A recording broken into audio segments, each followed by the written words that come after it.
Hello, Oilers fans. Austin here with today's post-game fan reaction of the Oilers' 3-1 victory over the New York Rangers. It was a pretty good game from Edmonton. I wouldn't say a great game. They were a little bit shaky on the defensive side, but this game reminded me of why they had so much success in the playoffs last spring. The way they were defending on the penalty kill, the way they were defending in the neutral zone. It was a very chess-like game where both teams were feeling each other out for a large period of this game. The Rangers were sitting back in a 1-3-1 formation, but that was the Rangers' biggest mistake tonight. They should learn that the Edmonton Oilers, they are pros. They are professionals at breaking through a 1-3-1. Did they not see what Edmonton did to the LA Kings for the last 3 years in the playoffs? With the Kings trying to play that 1-3-1, doesn't work against the Edmonton Oilers. Even though the Oilers have lost a lot of their speed and they can't attack through the neutral zone like they used to, the Oilers, I found their offensive zone time was solid tonight. I thought they worked the cycle well. And for the Rangers, they did get in quite often, actually, in Edmonton zone, and they were able to get a lot of pucks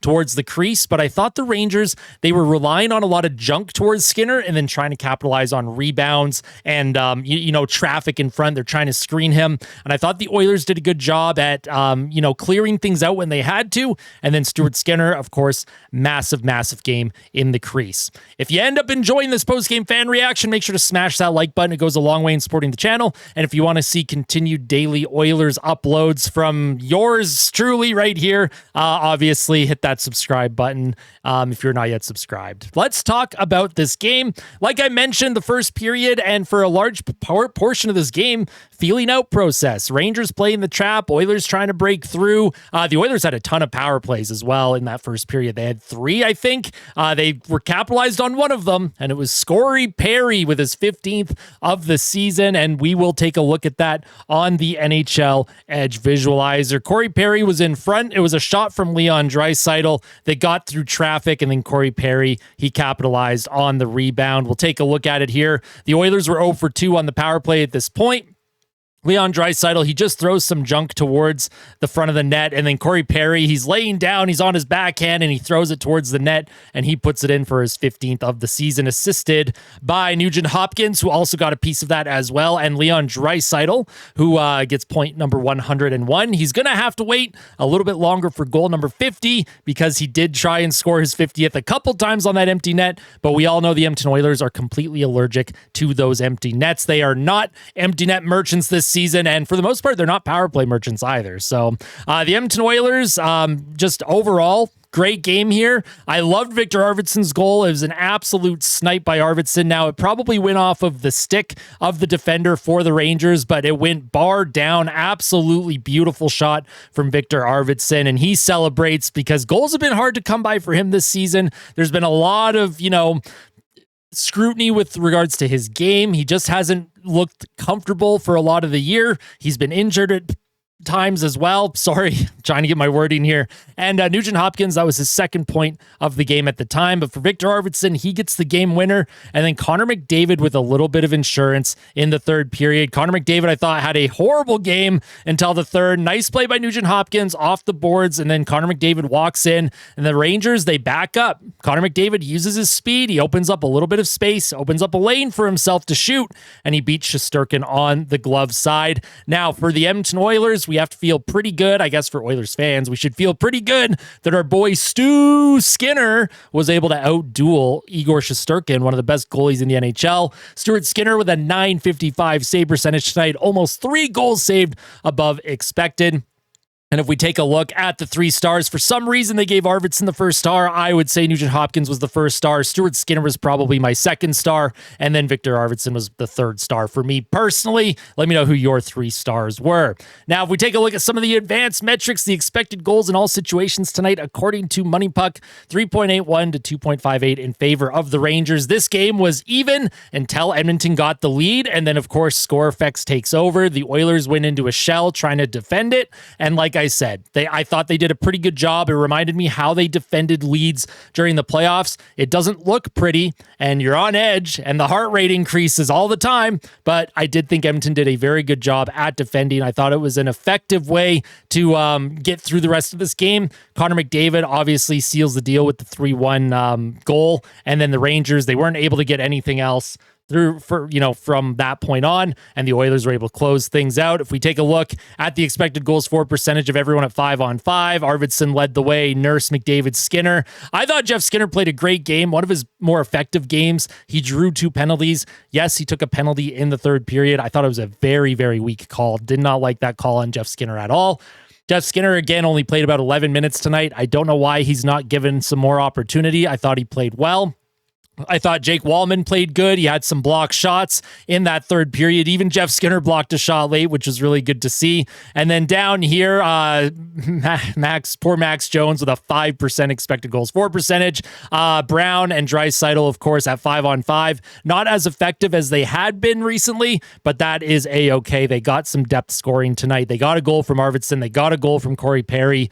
And it was really good to see from an Oilers group that's trying to find a way to turn their game around. But now they have won 4 of their last 6 contests, and that is terrific news. And they are within striking distance of first in the Pacific. They just have to hope the LA Kings lose a little bit more too, because even though they're up on the Kings now, the Kings do have a game in hand. If we take a look at the ice time allocation, Evan Bouchard led the way, and you scroll all the way down to the bottom. Max Jones with only 736. Depending when Zach Hyman comes back, I imagine Max Jones is going to continue to be the healthy scratch. I just find he hasn't been very effective in his few games that he's played. That first game against Montreal was terrific, but I had mentioned after the games that he played after that Montreal game, he was a little chaotic, right? He's a little bit chaotic. He's kind of skating everywhere. He's doing a lot of skating, but he's not doing a lot of positional play. And for Chris Knobloch, he wants you to be in position. He wants to make sure that you are structured at all times. Max Jones doesn't seem to fit that bill, but he is good for energy. He is good for some physicality.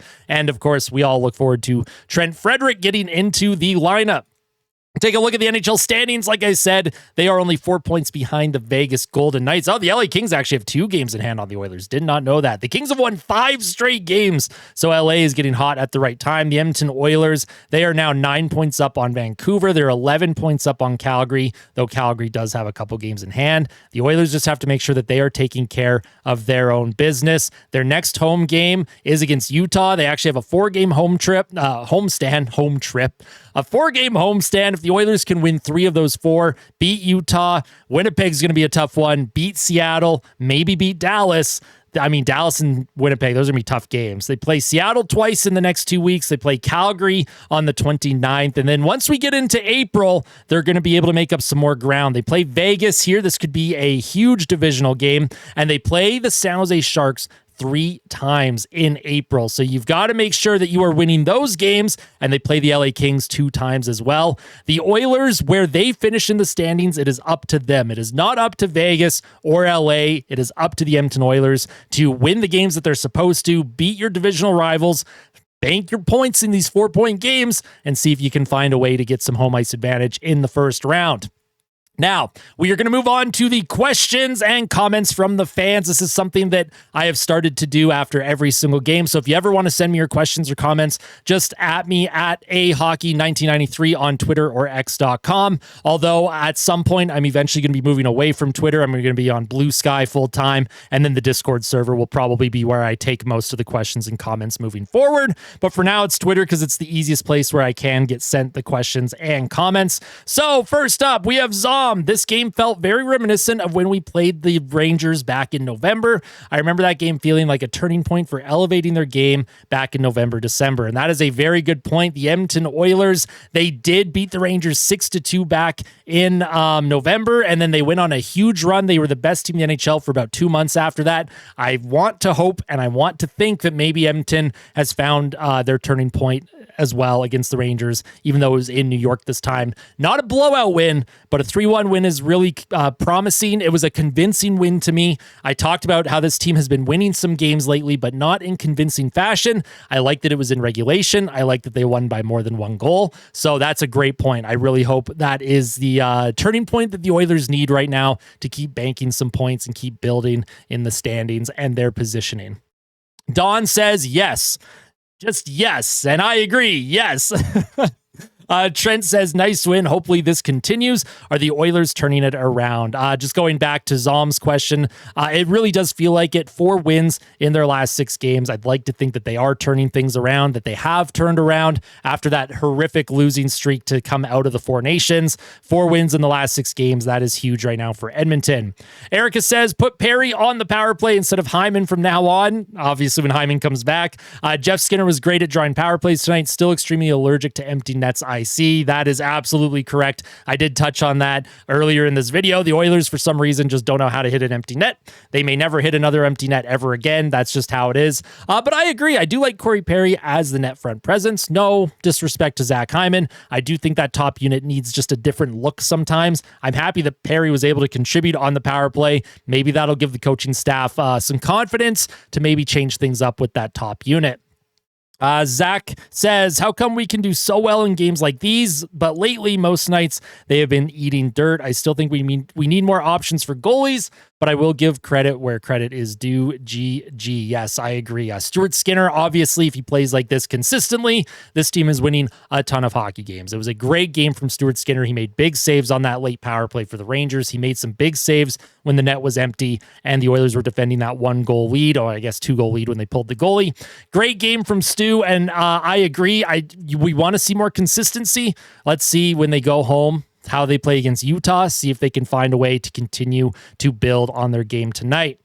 Small says, thoughts on getting a big win like this without Hyman and Ekholm? Yes, that is correct. Do you think they'll be back for Utah? Will they win by more than 2 goals? Hasn't happened since January 23rd. Yes, the Oilers, they finally won by 2 goals. They haven't won by more than 2 goals since January 23rd. That was against the Vancouver Canucks where they won 6-2, I believe. That's a great question. And, you know, the fact that they're able to grind out a win like this without arguably their best overall defenseman in Matthias Ekholm and a guy like Zach Hyman, who's an energy player and can produce offense, that's huge. I think that is really big that the team was able to step up their 3rd game in 4 nights on this Eastern Conference road trip. They grinded one out, and it's very encouraging. So I'm very happy with the effort. I thought everyone stepped up tonight, and it was really good to see. Bren says Skinner for Vezina. Nope. But I like it. And then Dallas says 955, of course, referring to Stu's save percentage tonight.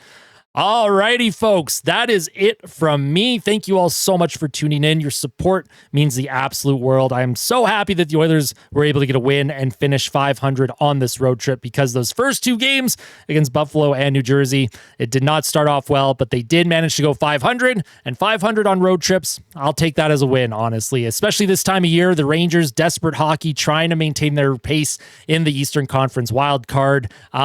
Great game from Edmonton. Really good job holding on to that lead, and Stuart Skinner in the crease.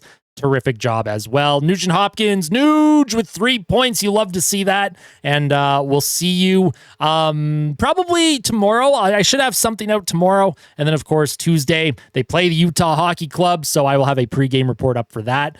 Thank you all once again. Your support means the absolute world. You are all the best, the greatest fans in the world, the greatest viewers in the world. I cannot thank you all enough. So thank you for your continued support. Make sure to tell someone that you love them. And as always, fight like a kid, fight like Ben. Let's go Oilers. We'll see you in the next one.